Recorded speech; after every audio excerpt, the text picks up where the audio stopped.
Welcome back, ladies and gentlemen. Continuing our discussion, Dr. Zayed, now the President has met with a former U.S. Secretary of State, Madeleine Albright, and also with Stephen Hadley. Now, how significant are these meetings? They're both former Secretary of State and Assistant to the President for National Security Affairs. It's all former positions. But how effective is it? Is it important? Is it as important as maybe an official visit to a current Secretary of State? Are these the people really pulling a lot of strings in the administration? Do they really have, their word really has a lot of weight and power for the administration? I can say that it's probably more important than going to Washington, meeting some of the folks running up and down the State Department hallways right now. Madeleine Albright was the big thing at the Council of Foreign Relations for a number of years. If you look at her circle of friends and her decades of, political work, you can see how powerful these people are around the world, and how much influence they have. So I can say that sitting with Madeleine is probably more important than sitting with any Western president right now. If you're talking about policy, foreign policy, policy shifts, relations, foreign relations. More will happen after she picks her handbag up and walks out than 20 minutes with Kerry or Obama or something like that. That's the truth. Now, you have to look at it also from a pragmatic view. Why did they want to come with so much interest all of a sudden? And talking about regional policy changes and interest, and to hear the people and the presidents talk about their idea of what's going on. They know exactly what's going on over here, and they know how it got that way. They know who was involved in stimulating what started the whole thing, as well as how the people got into the North Sinai. They know who's financing them. They know who's arming them. They know who's doing everything over here, especially Madeleine Albright. So, putting it into perspective like that, it's a very important meeting, and he delivered a very positive, statement to her, that he wanted a balanced relationship, one based on respect, which I think needs to be returned to the equation, and, also equilibrium. So, it's complex, it's very important, and I think he sent a perfect message back home, to their folks in the government. Yes. Well, Dr. Ashmawy, do you feel that now trying to find this equilibrium is actually very important for the United States to establish it with Egypt, in relation to Egypt really strengthening its political relationships and economic relationships with countries such as Russia and even China as well, doing a lot of African work recently, and let alone this situation and the tension between Saudi Arabia and Iran. Do you feel that really the United States administration needs to establish some sort of common ground with the Egyptian government, being at least one of the most stable countries in the region now? Back to your earlier question, as usual, if Madeleine Albright is aware of what's happening in Sinai and who's financing them, time has come that President Sisi or our foreign minister to set with open cards. Time has come if you need to team up with U.S. to stop this, to find where the source is, to help us to suspend this, if you know how, and I'm sure they do. So time has come to be aware that there's someone can help in the region to stop this killing, to stop this blood, which we do need in order really to improve the investment, if we're planning to. Now, the investment coming from the U.S., as I mentioned before, is not money. It's know-how. That China and U.S. are doing know-how from China to U.S., even though it's costing U.S. much higher than buying it from China. So we should learn the lesson from the leaders of the world. So time has come to buy the know-how and to do the joint venture, no matter how much it costs, because that's temporary. That's for a year or two, maybe 5. But first to stop this bleeding in Sinai, with the help of US or the help of UK or the help of Russia or all of them or some of them or Israel or Turkey. We need really, or Iran, we need really to team up with the whole world. Time has come to stop this bleeding no matter what. Because we are not focusing really into the economy. We are not focusing into education.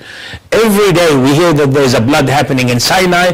It disturbed the roadmap that we are working. So if United States are willing to help Egypt, or willing to cooperate. I don't like the word help because who helps whom? The United States need influence in Egypt because we are the leaders. And maybe the United States were not expecting that Egypt will stand its feet again after what happened in the past 5 years. So that surprisingly happened. And this is really not really pleasing the world, which we don't care. We need to keep going in our way. Exactly. So time has come to understand really how to keep going faster, better, in a stronger feet on the ground, stronger roots to go on with this by learning from the whole world how to stop this bleeding, how to do investment, but not by money, because again, the whole world is suffering from money, know-how, exporting, time to learn, and instead of importing everything, to have, first step, enough food for the Egyptian indoor, and then whatever left we'll export it, and with the competition of the world. Not what we have from production left over to export it, which we cannot sell. We have to be in competition and see what the world need and do it professional in a better way to export it with a good income to Egypt from foreign currency. Yes.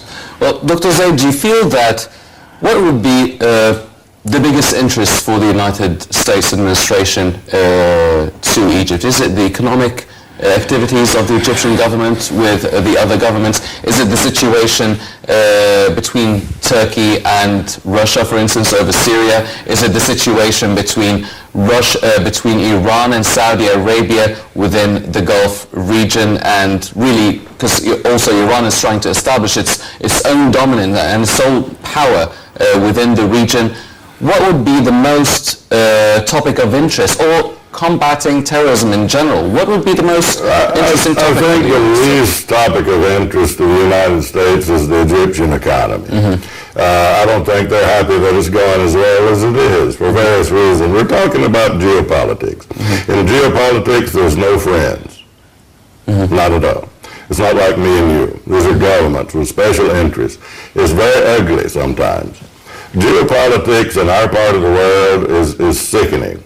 When you look at the realities, you talk about these guys in the Sinai, ISIS, this Takfir, the people, and how did the guys get to Syria? Where are they from? Who's financing it? Look, we have to be pragmatic. The president can't just come right out and say to Madeleine Albright, look, we know that you guys trained the first set of terrorists that went into Syria in Jordan. He can't say that. I can, and I just did. And it's provable. Okay? He can't say that Turkey is financing and micromanaging a lot of this with another Gulf Arab small state family. He can't say that, but I can. People need to be honest about what's going on in the Middle East.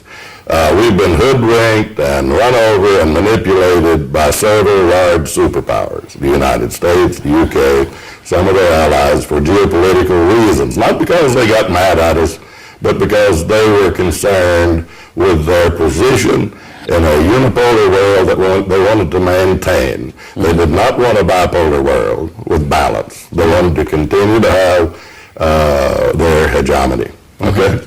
So that required stimulating revolutions that collapsed, using the Brotherhood and other organizations as an umbrella, micromanaged by Turkey, financed by the other small Gulf state, etc. That was the idea, political Islam. Well, it didn't work. And Tunisia, that's the last one holding on, and it will collapse as well, eventually. They don't know how to run governments. They're religious people. They need to be in the religious building, not in the government building. It's a ridiculous idea. I had a huge argument with a person from the State Department in Beirut at the Habtour Hotel once over a cup of coffee, the same subject. I said, what's wrong with you guys? What were you thinking? You know, you actually thought that was going to work? And you're still pumping billions of dollars into these guys all the way across the region from North Africa to the Middle East. Now, this is something that needs to be said publicly. The foreign minister, for example, of Egypt, He was for decades in the United States as ambassador. Very clever, very intelligent person with a lot of contact. He has a big portfolio that he could use around the region and the world to try to change the opinions using the facts of the situation. Now, I said before on the economic level that a shift towards Russia and China was very positive to help build a bipolar world, if you will, with a kind of equilibrium, not just a unipolar world. Without fairness or anything else. We'll have to call Washington to ask them if it's okay to go down Salem for a few minutes. Yes. You know. So this is my view on regional geopolitics, that the culprits are the same people pretending to come to help, pretending to fight and, you know, these terrorists and bomb them. The only people that have even a remote interest in getting rid of terrorism is Russia and China. Yeah. The only people that have done anything that you can actually see are these guys. Because they want to do business. They want to clean the slate. They want everything to calm down so they can come in and not interfere in our internal affairs, but to do business with us and make money and have a nice life like anybody else. That's historically their interest. Yes. Well, Dr. Ashmawy, because we're running out of time, now talking about mutual interests, in light of this meeting, what would we want from the United States? What can we give them in return? And what do they want from us? I remember 25 years ago I attended the meeting in George Washington University with Osama al-Baz, Allah yarhamu, and it was a program called The Egyptian Debts, Shall We Forget or Forgive? Osama al-Baz was a unique person. He said, what do you mean, forget or forgive? United States who needs Egypt much more than Egypt needs the United States. So time has come to understand that there's, a mutual need for both countries. United States need allies in Egypt, in the Middle East, which is Egypt. Egypt has to have, I agree that President Sisi cannot tell Madeleine Albright, help me, because he's the president and she's ex-foreign minister. But again, the foreign minister of Egypt and the ambassador of Egypt in Washington should have a lobby between the Emirate ambassador over there, the Saudi, the people, and then team up and come up and say, we think you should do 1, 2, 3. To our ambassador over there or to our foreign minister over there. The president definitely will not say, but the president has the remote control to push whom to say what. So time has come to understand that there is a lobby from our allies which we should use right now, not to wait, because time has come to face the facts. Meanwhile, we have to help the economy inside, because again, as Dr. Zayed said, United States don't give a damn about what's happening in the economy in Egypt. So we have to take care of our domestic needs, and we have to think international-wise, and we have enough people abroad, and we have enough people inside to work on this. So we have to think parallel, because both of them are very important, but to have the Egyptian in a better lifestyle, to learn better, to work better, to have a production, to keep the Egyptian pound in the proper level we were expecting and we used to have in the 40s and 50s, time has come to think how to bring it back into that power. Yes, definitely. Well, ladies and gentlemen, definitely there are a lot of developments, whether they're domestically or internationally, economically or politically here in Egypt, and we'll definitely be following them here on Nile International. Unfortunately, that's all the time we have for this edition of the Daily Debate. But before we go, I'd like to thank our very distinguished guest, Dr. Mohamed Zayed, the economic expert. I'd also like to thank Dr. Hesham Ashmawy, the chairman of the Egyptian American Business Association. Gentlemen, thank you very much for joining us. Thank you for having us. Ladies and gentlemen, please stay tuned for more coming up on Nile International. I'm Henny Saif. Thank you for joining us. Well, that was loud.